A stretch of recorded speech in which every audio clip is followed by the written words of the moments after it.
इधर लोकसभा में आज राष्ट्रपति द्रौपदी मुर्मू का अभिभाषण हुआ। करीब 50 मिनट के इस अभिभाषण में राष्ट्रपति ने महिला, युवा, किसान से लेकर अर्थव्यवस्था और विकसित भारत की बात की।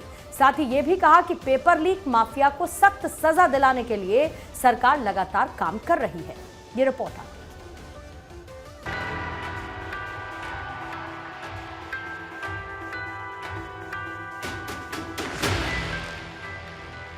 18वीं लोकसभा के पहले संसद सत्र के चौथे दिन लोकसभा में राष्ट्रपति द्रौपदी मुर्मू का अभिभाषण हुआ।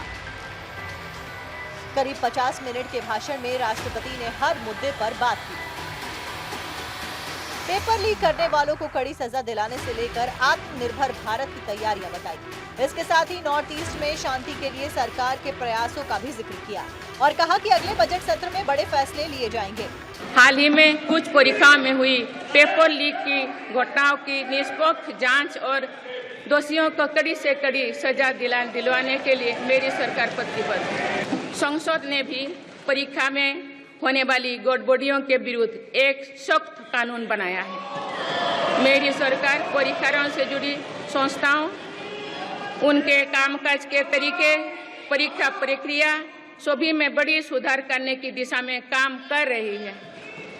नॉर्थ ईस्ट में हर तरह की कनेक्टिविटी का बढ़ाया जा रहा है। शिक्षा, स्वास्थ्य, पर्यटन, रोजगार, हर क्षेत्र में विकास कार्यों को आगे बढ़ाया जा रहा है। नॉर्थ ईस्ट में अशांत क्षेत्रों में तेज विकास करके चरणबद्ध तरीके से अफवाह हटाने का काम भी जारी है। देश के हर क्षेत्र में विकास के ये नए आयाम भारत के भविष्य का उद्घोष कर रहे हैं। इसके साथ ही राष्ट्रपति द्रौपदी मुर्मू ने महिलाओं, युवाओं, किसानों, गरीबों के बारे में भी बात की और 2024 के ऐतिहासिक चुनाव कराने के लिए चुनाव आयोग की तारीफ की। वहीं जीएसटी भारतीय अर्थव्यवस्था में सुधार के लिए मील का पत्थर बताया और कहा कि देश में कई दशकों तक अस्थिर सरकार के दौर में कई सरकारें रिफॉर्म नहीं कर पाईं। देश की जनता ने ऐसी सरकार को चुना जो इन रिफॉर्म को कर रही है। इनका विरोध हुआ, लेकिन ये भी कसौटी पर खरे उतरे। वुमेन लेड डेवलपमेंट के लिए समर्पित मेरी सरकार ने महिला सशक्तिकरण के एक नई युग की शुरुआत की है। देश की नारी शक्ति लंबे समय तक लोकसभा और विधानसभा में अधिक भागीदारी की मांग कर रही थी। आप उनके पास नारी शक्ति बंधन अधिनियम की ताकत है। सरकार की योजनाओं की वजह से पिछले एक दशक में महिलाओं का आर्थिक सामर्थ्य बढ़ा है। सरकार का प्रयास है कि महिलाओं का कौशल बढ़े, कमाई के साधन बढ़े और उनका सम्मान भी बढ़े। सरकार किसानों उत्पाद संघ, एफपीओ और फैक्स जैसे सरकारी संगठनों का एक बड़ा नेटवर्क बना रही है। छोटे किसानों की बड़ी समस्या भंडारण से जुड़े होती है, इसलिए मेरी सरकार ने सहकारिता क्षेत्र में दुनिया की सबसे बड़ी भंडारण योजना पर काम शुरू कर चुकी है। किसान अपने छोटे खर्चे पूरे करने के लिए इसके लिए पीएम किसान सम्मान निधि के तहत उन्हें 3,20,000 करोड़ रुपए से ज्यादा राशि दे सकती है। मेरी सरकार के नई कार्यकाल के शुरुआत दिनों से ही किसानों को 20,000 करोड़ रुपया से अधिक की राशि ट्रांसफर की जा चुकी है। रिफॉर्म, परफॉर्म और ट्रांसफॉर्म के संकल्प ने आज भारत को दुनिया की सबसे तेजी से बढ़ने वाली अर्थव्यवस्था बना दिया है।